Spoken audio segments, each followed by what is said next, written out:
What's good, y'all? Dr.Trehunna. Now, a lot of my clients already know about fruit and the problems it may come with if you overconsume it, right? Now, because it's the summertime, everybody's eating their fruits, everybody having their watermelons and berries, and my clients over here scared of having some fruit, all right?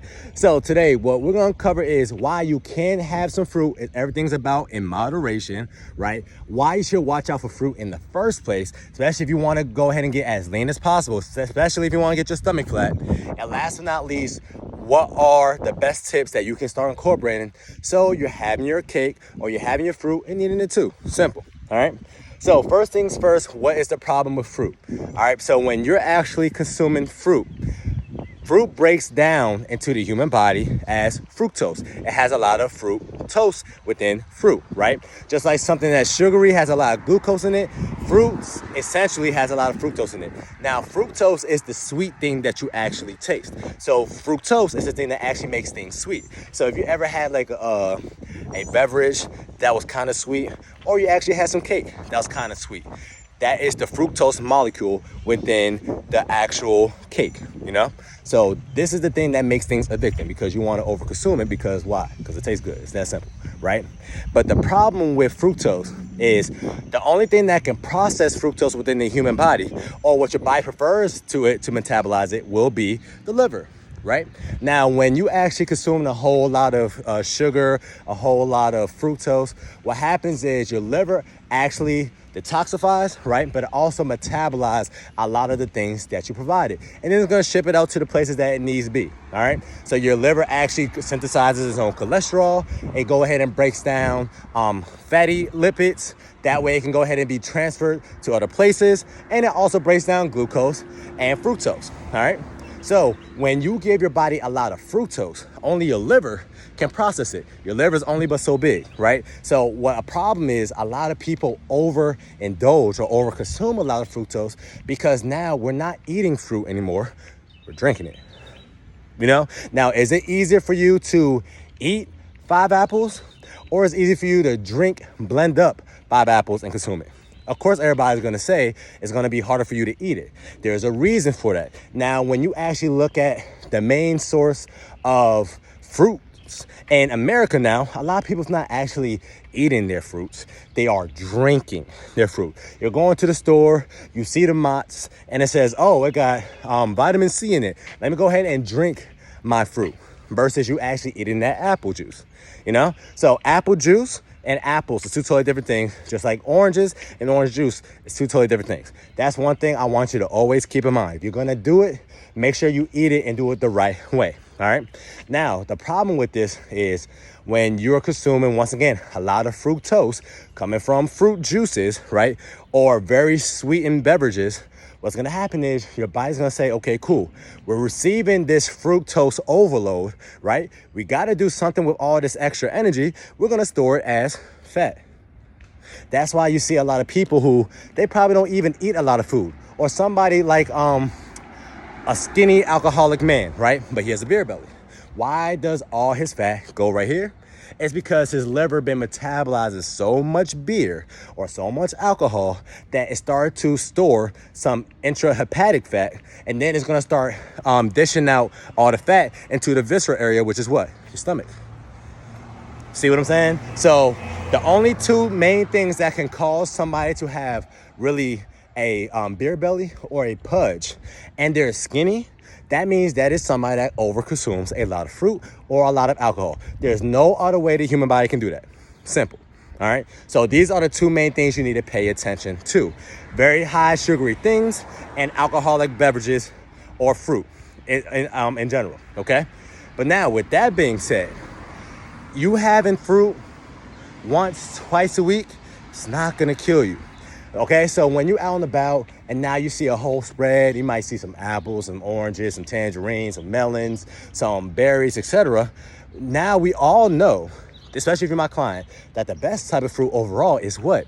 It's gonna be berries, but that is the best type of fruit. It's still on the spectrum, okay? I don't want you to be afraid of fruit.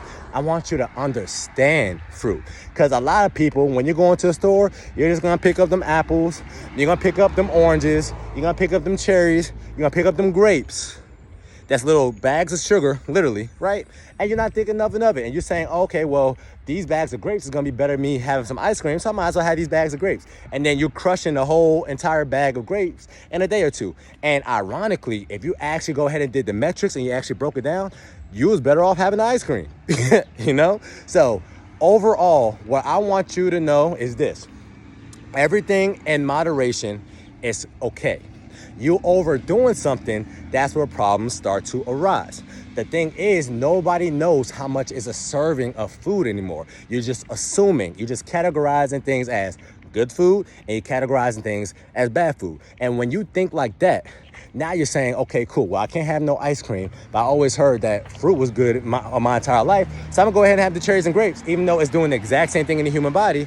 And ironically, you probably wouldn't eat as much calories if you just had the ice cream in the first place, you know? But because nobody broke this information down to you, it just moving throughout the world, and you're not putting no thought on the average day of what you're putting in your mouth. You're just going off what you heard from 0 to 17 that the media taught you.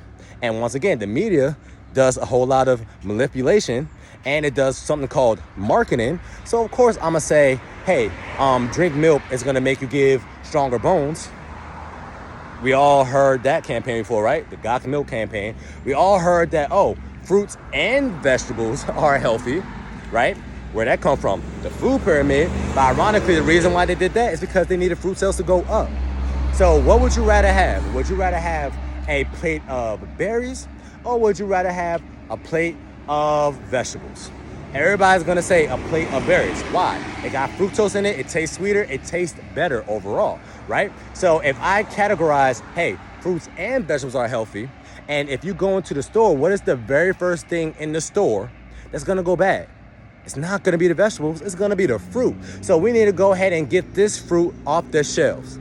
So now I'm gonna categorize fruit and vegetables are healthy. So are they really lying? No. Just like we heard, oh, bananas got a lot of what in it? Potassium, right? I'm pretty sure that probably came up in your head. But ironically, you know what has a little bit more potassium in it? Spinach, kale, broccoli. You see what I'm saying? So you can get the exact same amount of potassium in that banana without getting the sugar from the banana. All right, so now it's the summertime. I do not want you to be afraid of fruit.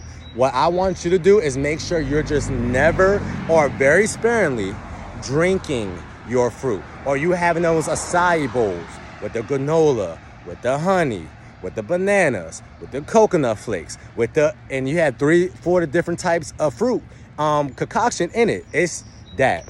That's what's gonna go ahead and take you off the edge, especially if you're not metabolically healthy. So if you're somebody who already loves what they see in the mirror, you're somebody who doesn't have high blood pressure, or your HbA1c is under 5.0, and you never been pre-diabetic in your entire life, then by all means, you can have some fruit, you know? And you can have fruit every single day. Now, if you're somebody who's not in the greatest shape, and you're somebody who is dealing with some health complications, then okay, you need to pull back from the fruit until you get into a healthier state. It is that simple. Just like if I broke an ankle, hey, I'm not gonna put out my best performance if I go out into a basketball court on a broken ankle. Maybe I need to wait and heal up all the way, and then I can go ahead and play basketball. All right, the same thing applies with food. If you're somebody that kind of been overdoing something, but once again, you got to start from somewhere. You just didn't know. You was oblivious to it. Now that you know this information, and now that you know that you have that fruit bowl in your house with the bananas and apples and cherries and grapes, right? Lean back away from that until you hit your goal weight, until you look better in the mirror, until you're in a better metabolic state, and then you can have more fruit. Then you can just overall have more fruit. Long story short, okay? I'm not gonna go to a big spiel on that. All right, so hopefully y'all learned something today. Do not be afraid of fruit. Yes, you can have some watermelon here and there, because you're not gonna have watermelon every single day, right? There's a reason why fruits go out of season. And just keep in mind that animals naturally, other than us, other animals actually use fruit in order for them to get ready for hibernation, which means what? It will be more conducive for you to eat a lot of fruit or fructose, right? A lot of sugar if you want to gain weight. That's the whole purpose of it. Okay, when it comes to nature. All right. Hopefully y'all learned something today. Natural reset tip of the day is going to help you stay snatched all the time. Not only summertime. The best type of fruits, once again, is berries, watermelons, etc. The worst type of fruit is going to be that pineapple. It's going to be those mangoes. It's going to be those grapes, those bananas, etc. Okay. Talk to you soon.